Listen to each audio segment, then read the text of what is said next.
Hey crew, it's Pitt and I am back with some more common sense. Today we're diving back into the works of Bertrand Russell. This is In Praise of Idleness. We are reading aloud and discussing as we go along the various points that are brought to light by the text. It is not the format for everyone, but some people seem to find value in it, so you are more than welcome to tag along as we continue our exploration. Before we begin, however, if you are unfamiliar with me, any of my unconventional beliefs, or if at any point in time I lose you in the terminology, there will be several playlists linked in the corner above, in the box below, along with the original source material, so that you can get a better understanding of who I am and why I say the things that I do. With that being said, we are going to dive in and continue our exploration of In Praise of Idleness with the Modern Midas. The story of King Midas and the Golden Touch is familiar to all who were brought up on Hawthorne's Tanglewood Tales. This worthy king, being abnormally fond of gold, was granted by a god the privilege that everything he touched turned to gold. At first he was delighted, but when he found that the food he wished to eat became solid metal before he could swallow it, he began to feel worried, and when his daughter became petrified as he kissed her, he was aghast, and begged the god to take his gift away again. From this moment, he realized that gold is not the only thing of value. This is a simple story, but its moral is one that the world finds very hard to learn. When the Spaniards in the 16th century acquired the gold of Peru, they thought it desirable to retain it in their own hands, and they put all sorts of obstacles in the way of the export of the precious metals. The consequence was that the gold merely raised prices throughout the Spanish dominions without making Spain any richer than before in actual goods. It might be a satisfaction to a man's pride to feel that he had twice as much money as before, but if each doubloon only purchased half of what is used to purchase, the gain was purely metaphysical, and did not enable him to have more food and drink, or a better house, or any other tangible advantage. The English and the Dutch, being less powerful than the Spaniards, were obliged to content themselves with what is now the eastern United States, a region that was despised because it contained no gold.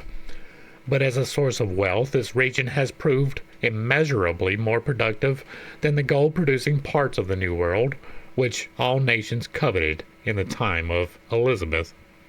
Although, as a matter of history, this has become a commonplace, its application to present-day problems seem to be beyond the mental capacity of governments. The subject of economics has always been viewed in a topsy-turvy way, and this is more true now than at any previous time. What happened at the end of the war, in this respect, is so absurd that it is difficult to believe that the governments were composed of grown-up men, not in lunatic asylums. They wanted to punish Germany, and the time-honored way of doing this was to impose an indemnity. So, they imposed an indemnity. So far, so good. But the amount that they wished Germany to pay was enormously greater than all the gold in Germany, or even in the world. It was therefore mathematically impossible for the Germans to pay except in goods. The Germans had to pay in goods or not at all. At this point, the government suddenly remembered that they had the habit of measuring a nation's prosperity by the excess of exports over imports. When a country exports more than it imports, it is said to have a favorable balance of trade. In the contrary case, the balance is said to be unfavorable. But by imposing upon Germany an indemnity greater than could be paid in gold, they had decreed that in trade with the Allies, Germany had to have a favorable balance of trade, and the Allies were to have an unfavorable balance. To their horror, they found what they had unintentionally been doing Germany, what they considered a benefit, by stimulating her export trade. To this general argument, others more specific were added. Germany produces nothing that cannot be produced by the Allies, and the threat of German competition was everywhere resented. The English did not want German coal when their own coal mining industry was depressed. The French did not want German iron and steel manufacturers when they were engaged in increasing their own iron and steel production by the help of the newly acquired Lorraine ore, and so on. The Allies, therefore, while remaining determined to punish Germany by making her pay, were equally determined not to let her make the payment in any particular form. To this lunatic situation, a lunatic solution was found. It was decided to lend Germany whatever Germany had to pay. The Allies said in effect, "We cannot let you off the indemnity because it is a just punishment for your wickedness. On the other hand, we cannot let you pay it because that would ruin our industries. So we will lend you the money and you shall pay us back what we lend. In that way, the principle will be safeguarded without harm to ourselves. As for the harm to you, we hope that it is only postponed." This solution, obviously, could only be temporary. The subscribers to German loans wanted their interest, and there was the same dilemma about paying the interest as there had been about paying the indemnity. The Germans could not pay the interest in gold, and the Allied nations did not wish them to pay in goods. So it became necessary to lend them the money to pay the interest. It is obvious that sooner or later people were bound to get tired of this game. When people are tired of lending to a country without getting any return, the country's credit is said to be no longer good. When this happens, people begin to demand the actual payment of what is due to them. But, as we have seen, this was impossible for the Germans. Hence, many bankruptcies, first in Germany, then among those to whom bankrupt Germans owed money, then among those to whom the people owed money, and so on. Result: universal depression, misery, starvation, ruin, and the whole train of disasters from which the world has been suffering. I do not mean to suggest that German indemnities were the sole cause of our troubles. The debts of the Allies to America contributed, and so, in a lesser degree, did all debts, private or public, where debtor and creditor were separated by a high tariff wall, so that payment in goods was difficult. The German indemnity, while by no means the whole source of the trouble, is, however, one of the clearest instances of the confusion of thought which has made the trouble so difficult to deal with. The confusion of thought from which our misfortunes have arisen, and the confusion between the standpoint of the consumer and that of the producer, or, more correctly, of the producer under a competitive system. When the indemnities were imposed, the Allies regarded themselves as consumers.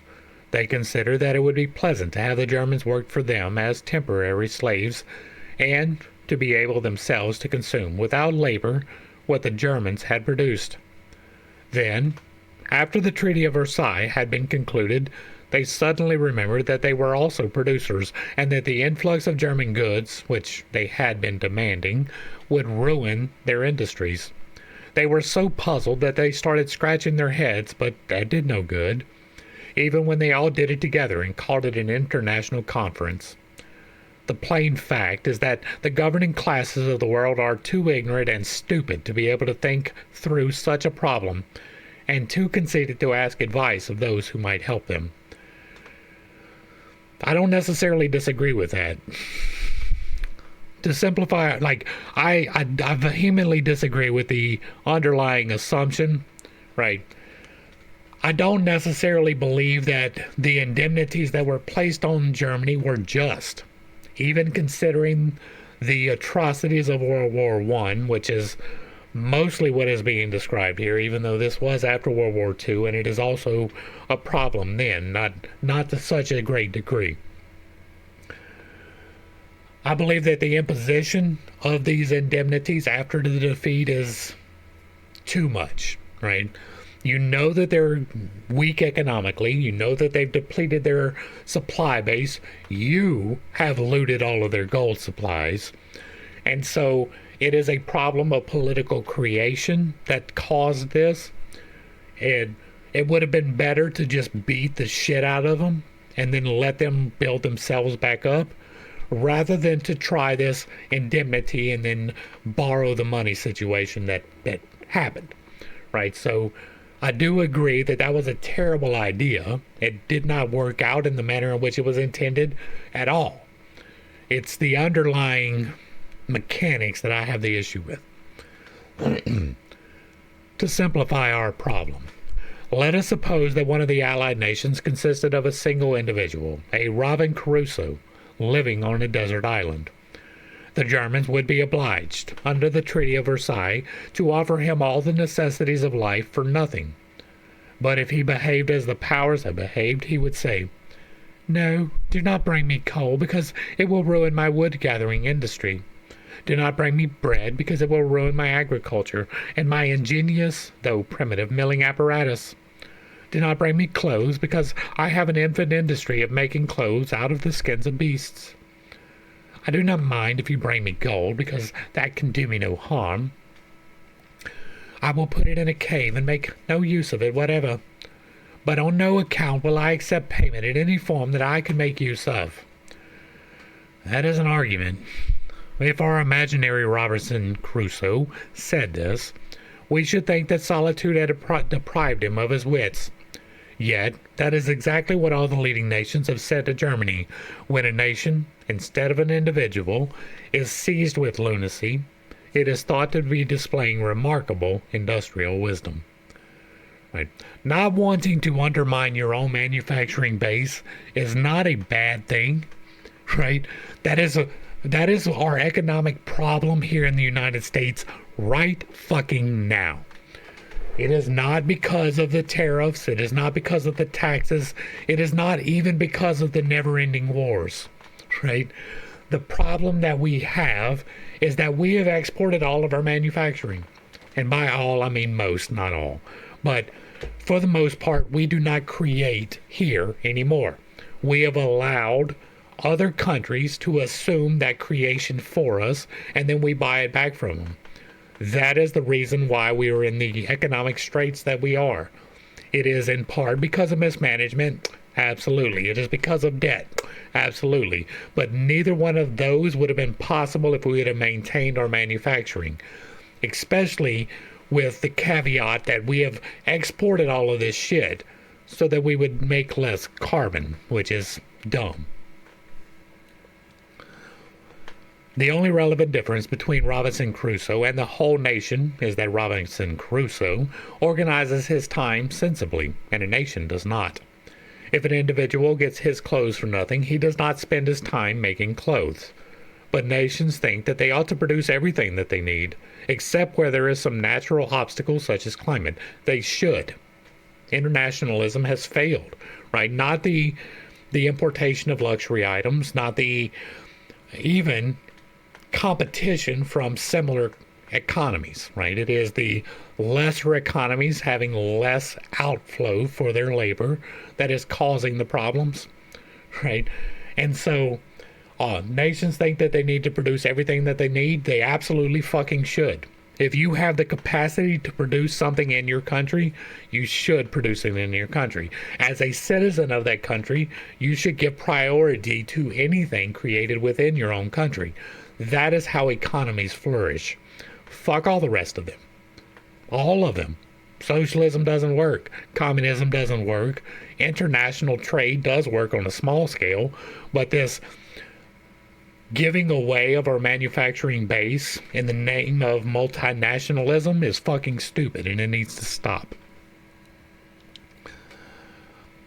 If nations had sense, they would arrange, by international agreement, which nation was to produce what, and would no more attempt to produce everything than individuals do. No, you're a fucking idiot. No individual tries to make his own clothes, his own shoes, his own food, his own house, and so on. Wrong. He knows quite well that if he did, he would have to be content with a very low level of comfort. Again, wrong.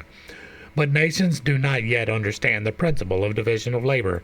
Your system has failed. That is why we are where we are. And I didn't even know this was coming here. That's funny. If they did, they could have let Germany pay in certain classes of good, which they would have ceased to make themselves. The men who would have been thrown out of work could have been taught another trade at the public expense, because that makes fucking sense.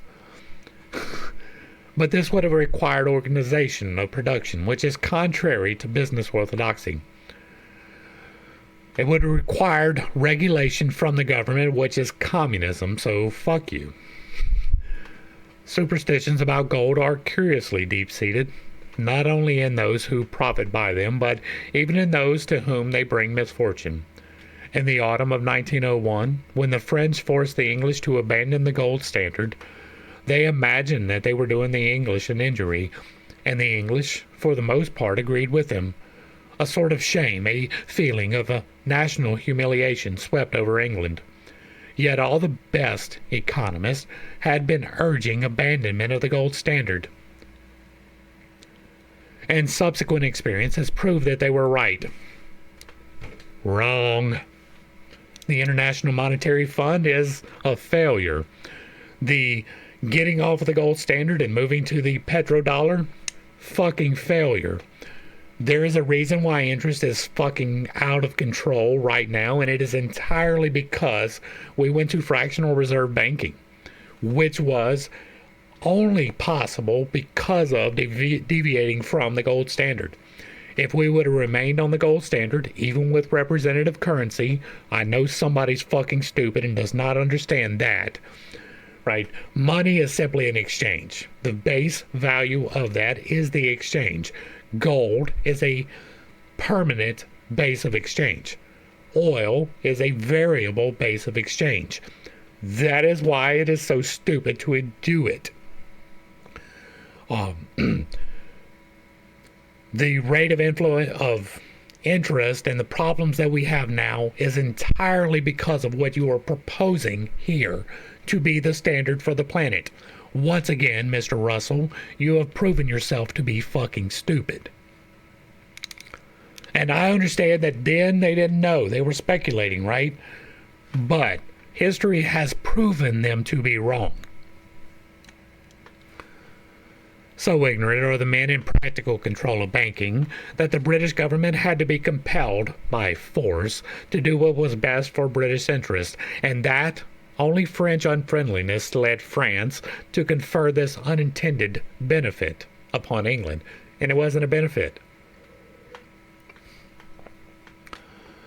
Of all reputedly useful occupations, about the most absurd is gold mining. Gold is dug out of the earth in South Africa and is conveyed with infinite precautions against theft and accident to London or Paris or New York, where it is again placed underground in the vaults of banks. It might just as well have been left underground in South Africa. No,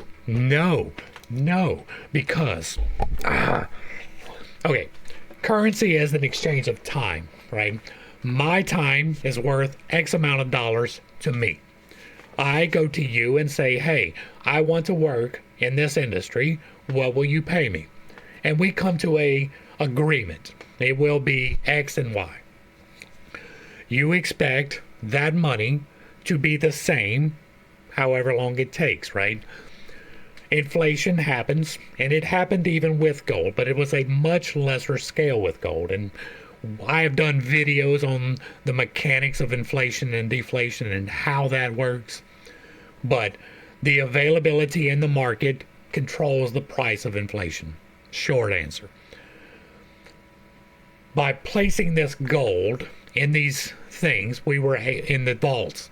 We were able to create paper money, which was a representative of a specific amount of gold being held in reserve, so that the dollar value equals the value of the gold without you having to carry around a pocket full of gold. Carrying around gold is extremely burdensome. It is bulky, it is heavy, it is a pain in the ass to keep track of. Paper money makes it easier. That's literally the only reason. It is the exact same exchange of value, right? The paper doesn't matter. The gold in the vault mattered. The paper doesn't matter. The oil in reserve matters. The oil in reserve can be consumed. The gold cannot. That is what gives the gold value. outside of conductivity, which is an important use of gold, and one of the main reasons why we got away from the gold standard. If you don't know, computing is a thing. And so that has a lot to do with why we got away from the gold standard, but this stupidity here is more, right? The value is not the dollar bill. The value is the reserve currency that is behind the dollar bill, whether it is gold or oil or chickens, right? The way the currency works is this value that I am placing upon my time, I am holding in reserve in this fucking note. So instead of having to go to you and saying, hey, I would like to buy a chicken, and you saying, okay, work for me for an hour, you can give me the medium of exchange, which is equivalent to that hour, without having to carry around a pocket full of metal. Hopefully, that is a clear understanding of why this is fucking dumb, right? You don't understand what you're talking about here, even in the slightest bit. I understand that you are a mathematician, and in conjunction with other people, you had a discovery that led to us doing things, but this is completely incorrect. You missed the mark completely. The mark was over there. You shot in this direction. You missed it. You did not get it correct in the slightest bit. Back to the text. There was possibly some utility in bank reserves, so long as it was held on that occasion they might be used. But as soon as the policy was adopted of never letting them sink below a certain minimum, that amount was rendered as good as non-existent. No, that was taking control of inflation, you fucking moron. That amount was rendered as good as non-existent. If I say I will put 100 pounds against a rainy day, I may be wise. But if I say that however poor I may become, I will not spend the 100 pounds, it ceases to be an effective part of my fortune, and I might as well have just given it away. That is not entirely untrue, right? The functionality of currency is the fact that you can use it as a medium of exchange. To take it away from a medium of exchange is doing the wrong thing in the exact same way as getting off of the gold standard was doing the wrong thing. This is exactly the situation as regards bank reserves, that they are not to be spent in any circumstances whatever. It is, of course, merely a relic of barbarism that any part of the national credits should still be based upon actual gold. In private transactions within a country, the use of gold has died out. Before the war, it was still used for small sums, but people who have grown up since the war hardly know the look of a gold coin. Nevertheless, it is still supposed that by some mysterious hocus-pocus, everybody's financial stability depends upon a hoard of gold in the central bank of his country. It's not hocus-pocus. You just don't understand the mathematics, Mr. Mathematician. Maybe it's the philosophy you don't get, because apparently you cannot think deeply. During the war, when submarines made it dangerous to transport gold, the fiction was carried still farther. Of the gold that was mined in South Africa, some was deemed to be in the United States, some in England, some in France, and so on, but in fact it all stayed in South Africa. Why not carry the fiction a stage further and deem that the gold has been mined while leaving it quietly in the ground? God, he's stupid. The advantage of gold, in theory, is that it affords a safeguard against the dishonesty of governments. This would be all very well if there were any way of forcing governments to adhere to gold in a crisis, but in fact, they abandoned gold whenever it suits them to do so. All the European countries that took part in the late war depreciated their currencies, and in doing so repudiated a part of their debts. Germany and Austria repudiated the whole of their internal debt by inflation. France, was that Weimar? France reduced the franc to a fifth of its former value, thereby repudiating 4/5 of all government debts that were reckoned in francs. The pound sterling is only worth about 3/4 of its former value in gold. The Russians frankly said that they would not pay their debts, but this was thought wicked. Respectable repudiation demands a certain etiquette. The fact is that governments, like other people, pay their debts if it is in their interest to do so, but not otherwise. A purely legal guarantee, such as the gold standard, is useless in times of stress and unnecessary at other times. A private individual finds it profitable to be honest so long as he is likely to wish to borrow again and to be able to do so. But when he has exhausted his credit, he may find it more advantageous to abscond. A government is in a different position towards its own subjects from that in which it finds itself towards other countries. Its own subjects are at its mercy, and it therefore has no motive for honesty towards them except desire to borrow again. When, as happened in Germany after the war, there is no longer any prospect of internal borrowing, it pays a country to let its currency become worthless and thus wipe out the whole internal debt. But external debt is another matter. The Russians, when they repudiated their debts to other countries, had to face war against the whole civilized world, combined with a ferocious, hostile propaganda. Most nations are not in a position to face this sort of thing and are therefore cautious as regards external debt. It is this, not the gold standard, that affords what security exists in lending money to governments.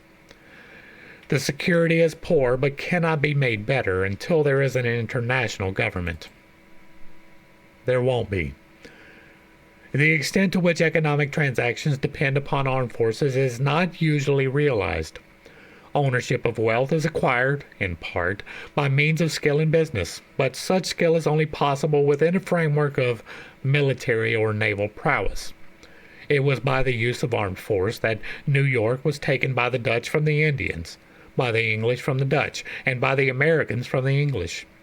When oil was found in the United States, it belonged to American citizens, but when oil is found in some less powerful country, the ownership of it comes, by hook or crook, to the citizens of some one or other of the great powers.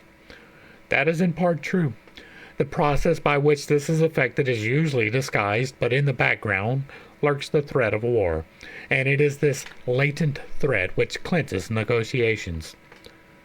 What applies to oil applies equally to currency and debt. When it is to the interest of a government to debase its currency or repudiate its debts, it does so. Some nations, it is true, make a great fuss about the moral importance of paying one's debts, but they are creditor nations. Insofar as they are listened to by debtor nations, it is because of their strength, not because they are ethically convincing. It is because they know what the fuck they are doing. If you have money to lend other people, you are doing better than those people. There is, therefore, only one way of securing a stable currency, and that is to have in fact, if not in form, a single world government possessed of the sole effective armed forces. Fuck you entirely, Mr. Russell. Such a government would have an interest in a stable currency and could decree a currency with a constant purchasing power in terms of the average of commodities. He's talking about the oil standard, the petrodollar, which is crashing as we speak. This is the only true stability, and gold does not possess it, nor will any sovereign nation adhere even to gold in times of stress. The argument that gold sources secures a stable currency is therefore, from every point of view, fallacious. You are wrong. I have been informed repeatedly by persons who consider themselves hard-headed realists that men in business normally desire to grow rich. Observation has convinced me that the persons who gave me this assurance, so far from being realists, were sentimental idealists, totally blind to the most patent facts of the world in which they live. If businessmen really wish to grow rich more ardently than they wish to keep others poor, the world would quickly become a paradise. This guy, he talks about others being fallacious. Banking and currency afford an admirable example. it is obvious to the general interest of the business community as a whole to have a stable currency and security of credit. To secure these two desirata, it is obviously necessary to have only one central bank in the world and only one currency, which must be a paper currency so managed as to keep average prices as nearly constant as possible. Such a currency will not need to be based upon a gold reserve, but upon the credit of the world government, of which the one central bank is the financial organ. All this is so obvious that any child can see it, yet nothing of the sort is advocated by businessmen. Why? Because it doesn't fucking work? No. Why? Because of nationalism. That is to say, because they are more anxious to keep foreigners poor than to grow rich themselves. That is not true. Another reason is the psychology of the producer. You know nothing of psychology. Shut the fuck up. It seems like a truism that money is only useful because it can be exchanged for goods, and yet there are few people to whom this is true, emotionally as well as rationally. In almost every transaction, the seller is more pleased than the buyer. If you buy a pair of shoes, the whole apparatus of salesmanship is brought to bear on you, and the seller of the shoes feels as if he had won a little victory. That is some self-insertion and victim mentality. You, on the other hand, do not say to yourself, "How nice to have got rid of those nasty, dirty bits of paper, which I could neither eat nor use as clothing, and to have got instead a lovely new pair of shoes."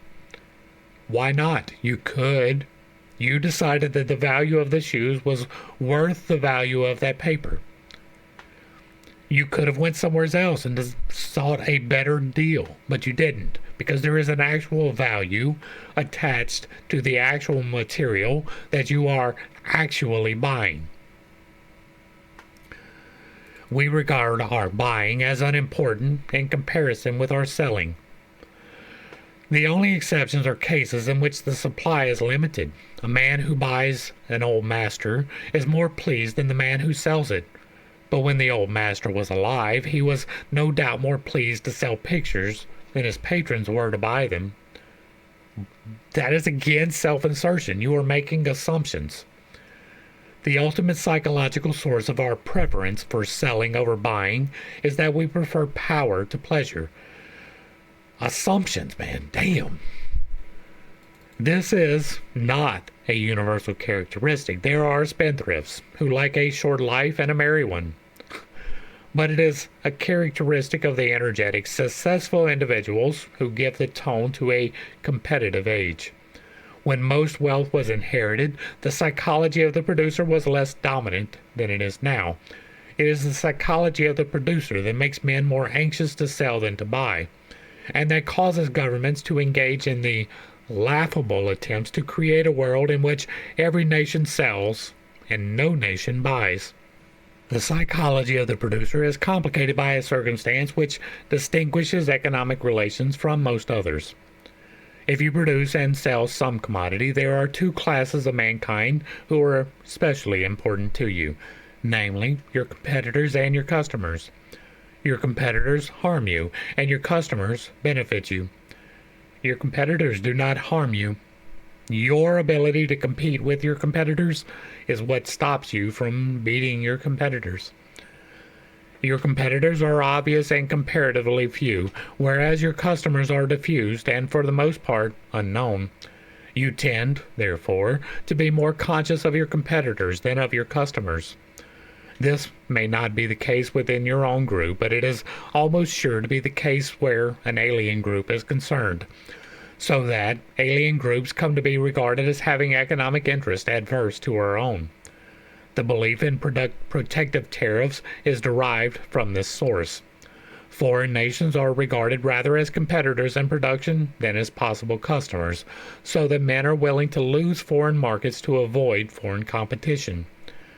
And once again, this is something he is advocating for that has failed.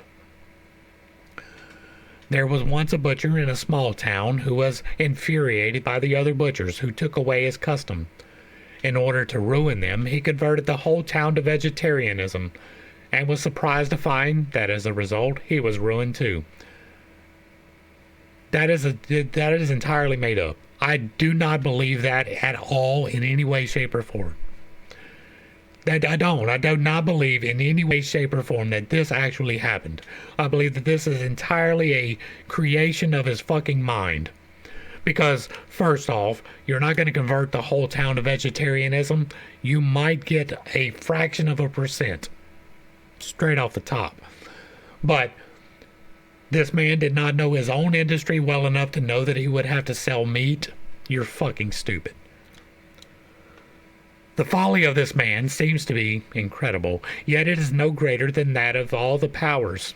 All have observed that foreign trade enriches other nations, and have erected tariffs to destroy foreign trade.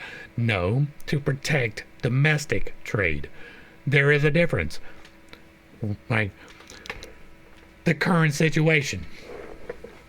We cannot produce here in the States, where we have to pay people a living wage, the same products for the same price that they can pay in China, where they literally enslave people. And so we cannot compete with their price point.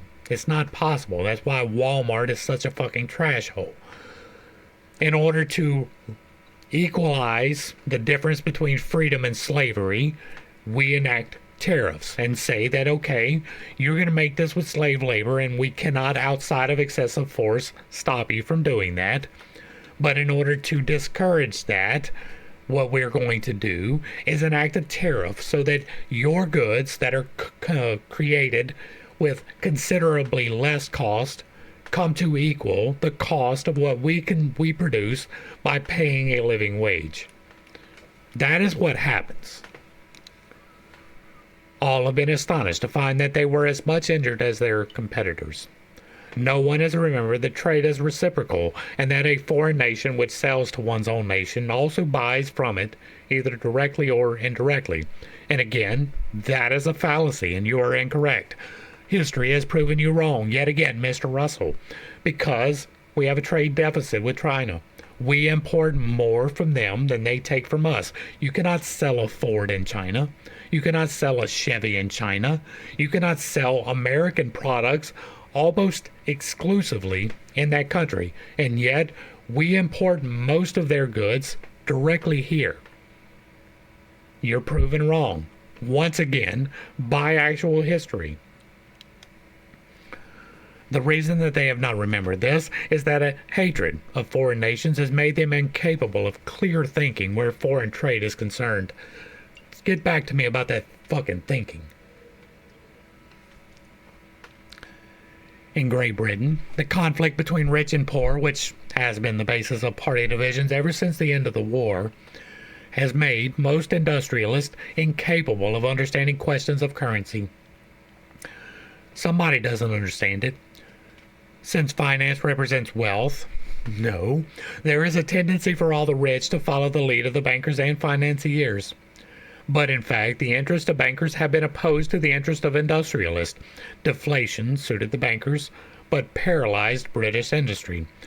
There is a reason why inflation and deflation happen. I'm not going to get into it now, but if you want me to, I will. Drop it in the comments. I do not doubt that if wage earners had not votes, British politics since the war would have consisted of a bitter struggle between financiers and industrialists. As things were, however, financiers and industrialists combined against wage earners. The industrialists supported the financiers, and the country was brought to the verge of ruin. It was saved only by the fact that the financiers were defeated by the French. That, again, is not entirely true. Throughout the world, not only in Great Britain, the interest of finance in recent years have been opposed to the interest of the general public. This state of affairs is not likely to change of itself. A modern community is not likely to be prosperous if its financial affairs are conducted solely with a view of the interest of financiers and without regard to the effect upon the rest of the population. When this is the case, it is unwise to leave financiers to the unfettered pursuit of their private profit. One might as well run a museum for the profit of the curator, leaving him at liberty to sell the contents whenever he happened to be offered a good price. There are some activities in which the motive of private profit leads, on the whole, to the promotion of the general interest, and others in which this is not so. Finance is now definitely in the latter class, whatever it may have been in the past. The result is an increasing need of governmental interference with finance. It will be necessary to consider finance and industry as forming a single whole, and to aim at maximizing the profits of the whole, not of the financial part separately. Finance is more powerful than industry when both are independent, but the interest but the interest of industry more nearly can coincide with those of the community than do the interest of finance. This is the reason that the world has been brought to such a pass by the excessive power of finance. Wherever the few have acquired power over the many, they have been assisted by some superstition which dominated the many. Ancient Egyptian priests discovered how to predict eclipses, which were still viewed with terror by the populace. In this way, they were able to extort gifts and powers which they could not have otherwise obtained. Kings were supposed to be divine beings, and Cromwell was thought guilty of sacrilege when he cut off Charles I's head.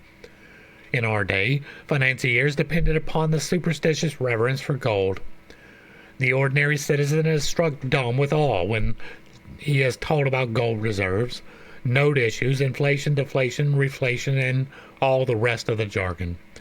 He feels that anyone who can converse glibly about such matters must be very wise, and he does not dare to question what he is told.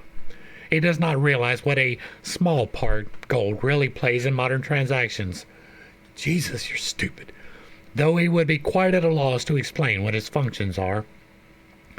He feels vaguely that his country is likely to be safer if it contains a great deal of gold, so he is glad when the gold reserves increase, and sorry when it diminishes. The condition of unintelligent respect on the part of the general public is exactly what the financier needs in order to remain unfettered by the democracy. He has, of course, many other advantages in dealing with opinion. Being immensely rich, he can endow universities and secure the most influential part of academic opinion shall be subservient to him. That happens. Being at the head of the plutocracy, he is the natural leader of all those whose political thought is dominated by fear of communism. It's not fear, it's common sense. Being the possessor of economic power, he can distribute prosperity or ruin to whole nations as he chooses. That is not how it works in reality. Right? Cost-gain analysis is not arbitrary. But I doubt whether any of these weapons would suffice without the aid of superstition. It is a remarkable fact that, in spite of the importance of economics to every man, woman, and child, the subject is almost never taught in schools, and even in universities it is learnt by a minority. Moreover, that minority does not learn the subject as it would be learnt if no political interest were at stake. There are a few institutions which teach it without plutocratic bias, but they are few. As a rule, the subject is so taught as to glorify the economic status quo. All this, I fancy, is connected with the fact that superstition and mystery are useful to the holders of financial power. Finance, like war, suffers from the fact that almost all those who have technical competence also have a bias which is contrary to the interest of the community. When disarmament conferences take place, the naval and military experts are the chief obstacle to their success. It is not that these men are dishonest, but that their habitual preoccupations prevent them from seeing questions concerning armaments in their proper perspective. Or maybe you don't have the proper perspective and they do. Exactly the same thing applies to finance. Hardly anybody knows about it in detail, except for those who are engaged in making money out of the present system, who, naturally, cannot take wholly impartial views. It will be necessary, if this state of affairs is to be remedied, to make the democracies of the world aware of the importance of finance, and to find ways of simplifying the principles of finance so that they can be widely understood. It must be admitted that this is not easy, but I do not believe that it is impossible. One of the impediments to successful democracy in our age is the complexity of the modern world, which makes it increasingly difficult for ordinary men and women to form an intelligent opinion on political questions. You would know about not forming an intelligent opinion, or even to decide whose expert judgment deserves the most respect. The cure for this trouble is to improve education and to find ways of explaining the structure of society which are easier to understand than those at present in vogue. Every believer in effective democracy must be in favor of this reform, but perhaps there are no believers in democracy left except in Siam and the remoter parts of Mongolia. Siam being China, which will very shortly become quite communist and authoritarian. It is important to note that we do not live in a democracy. We live in a republic, and that means that we are governed by the rule of law, not the will of the majority. That is an important distinction which falls short of Mr. Bertrand Russell's capacity to understand things, I'm assuming. That is going to bring us to the end of the Midas story, which hopefully I brought a little bit of enlightenment and not too much confusion to a series of somewhat difficult topics. I understand that I hold some unconventional beliefs and I have a tendency to step on toes when I relay those. It is not intentional, but I do not apologize for it. Mr. Russell's arguments through this entire section was based in fallacy. All the way through. The supposition that gold holds no value, the supposition that anything can be made to hold that value, the fact that he believed that the paper held value in and of itself. All stupid, right? It is a fundamental misunderstanding of what currency is. Currency is the capacity to exchange time in a relatively effective manner, right? Instead of me having to work for the chicken, I can give you the value of the chicken.